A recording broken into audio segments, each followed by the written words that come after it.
There were bright flashes of red in the sky. It's as if someone was waving around a flare light from space, faint but noticeable.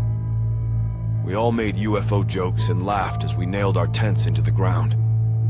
I knew for sure that there were 5 of us. We have all been friends since early middle school and were celebrating our high school graduation with this getaway camping trip. The flashes of red must have stopped randomly as we made conversation while fixing up our tents. Dave managed to put his tent together the fastest and told us he was going to find some branches for the fire. I remember how he had worked with me at the local gas station last year. We used to do the night shift together, and it had made working at a desolate gas station much more fun than it was supposed to be. There was also Eric in the corner still reading his tent manual, fidgeting with his signature round glasses. I wasn't as close with Eric as I was with the others, but I still remember sitting with him in math class and copying his homework one time. Ava was also there talking with Sally, my cousin. Both had decided to team up and work on one tent at a time.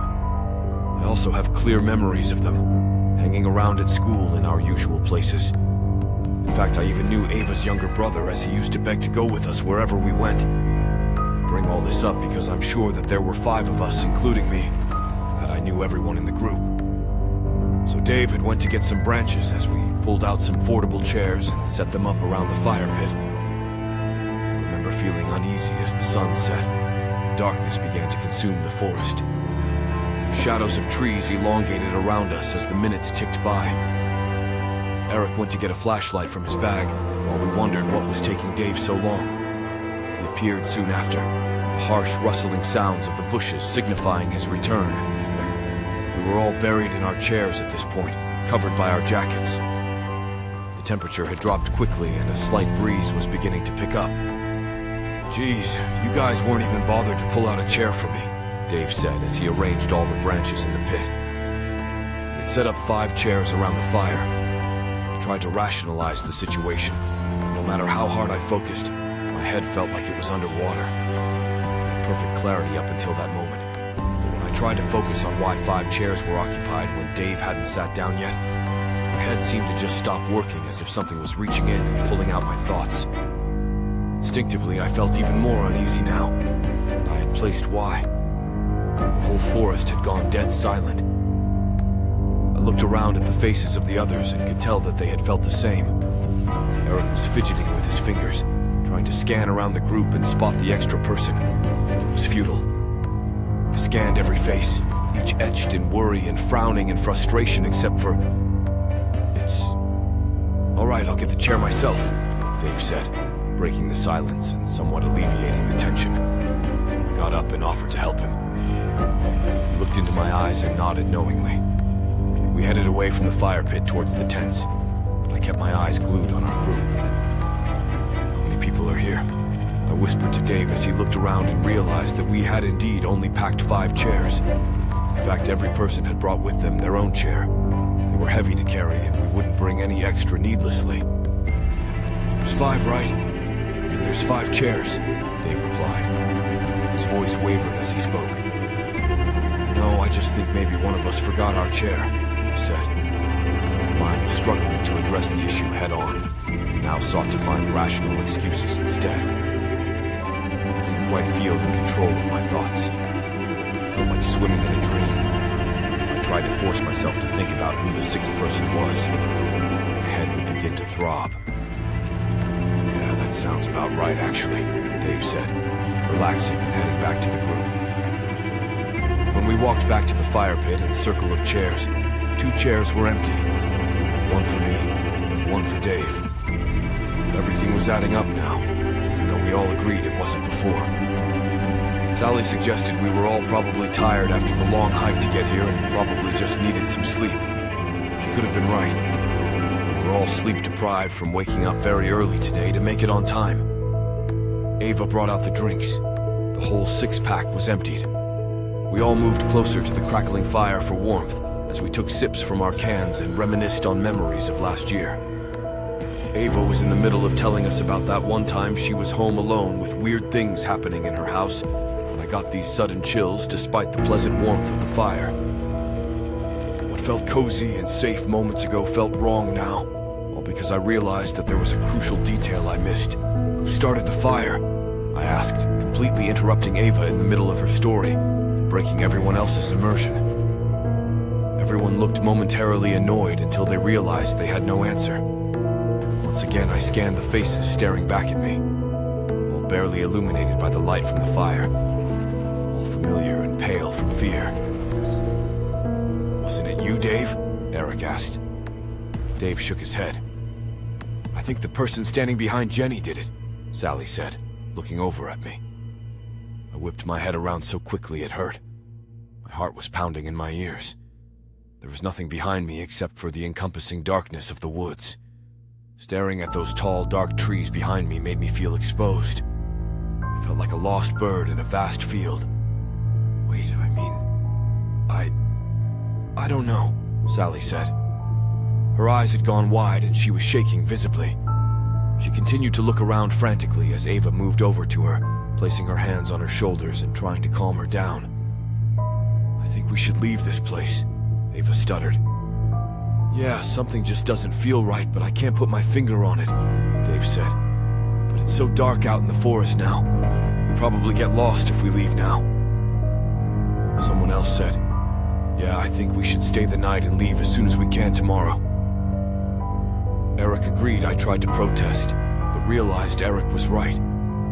The woods harbored an oppressive darkness within which navigation would be near impossible. "Let's not sleep in our separate tents just to be safe," Sally said. We all agreed. We only brought one-person tents with us, but we could squeeze two if we tried. That way no one would be alone at night. Following this conversation, we all got up and made our pairs. I went with Dave and Sally like always went with Ava.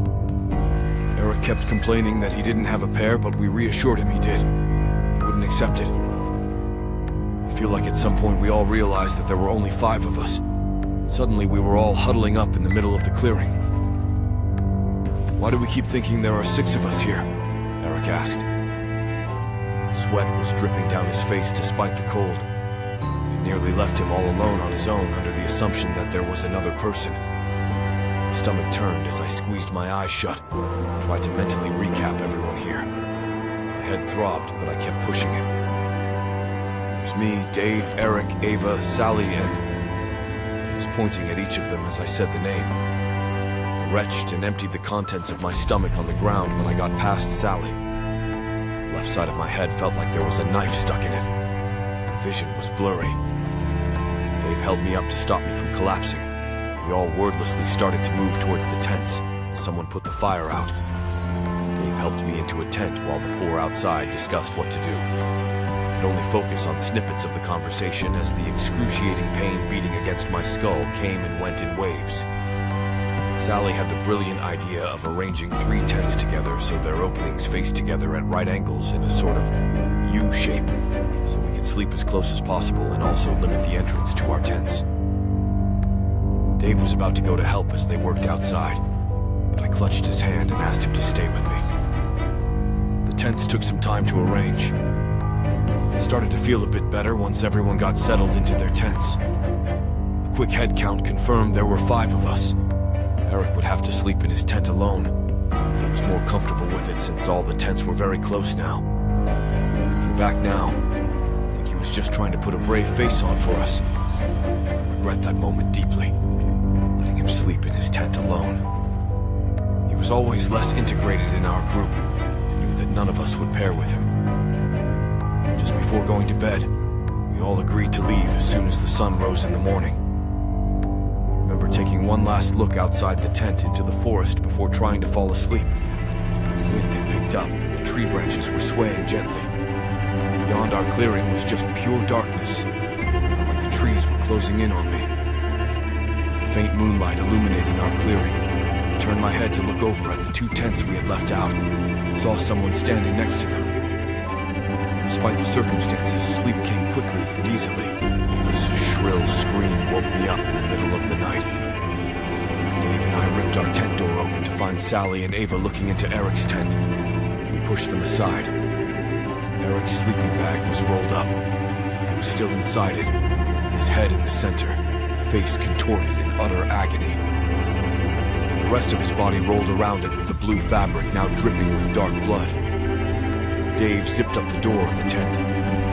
Ava was in shock. Her eyes had become glassy and unfocused. Sally was shaking her repeatedly, tears streaming down her face. Dave picked up his torch and yelled at us to get up and run. We left the campsite behind and entered the trail we had come from.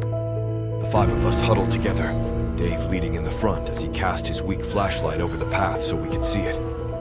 All we had to help us get through this 2-hour trail was a small white circle of light. Even the moon failed to illuminate our surroundings through the dense foliage. Ava tripped and fell, twisting her ankle.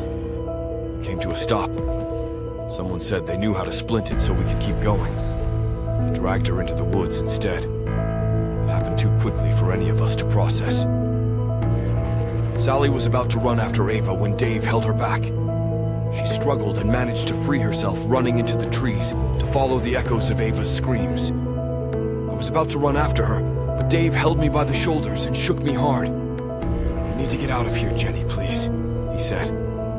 I hesitated but jolted into motion again when Sally's voice was cut off abruptly. She had been calling out Ava's name as she ran after her. Dave and I continued to run down the trail, trying to get to our car so we could get out of here. There was nothing we could do. At some point, there were 3 of us running on the trail, Dave and I shoulder to shoulder while someone followed us closely behind. "Dave, who's behind us?" I gasped. My heart was threatening to burst through my ribcage and my legs burned. He turned to look at me. Confusion transformed into fear on his face, and then into rage. "You keep running," he told me as he produced a pocket knife from his pants. He handed me the car keys, which I nearly dropped. Then he turned around suddenly and jumped at whoever was behind us. I continued to run in fear as the sounds of a struggle grew behind me. I tripped and tumbled through the trail for what felt like hours. I didn't allow myself to stop. I almost cried when the trail ended and I walked out into the familiar car park. Not wasting a second, I ran to the car and started it up, accelerating out of that forest and onto the highway within mere seconds.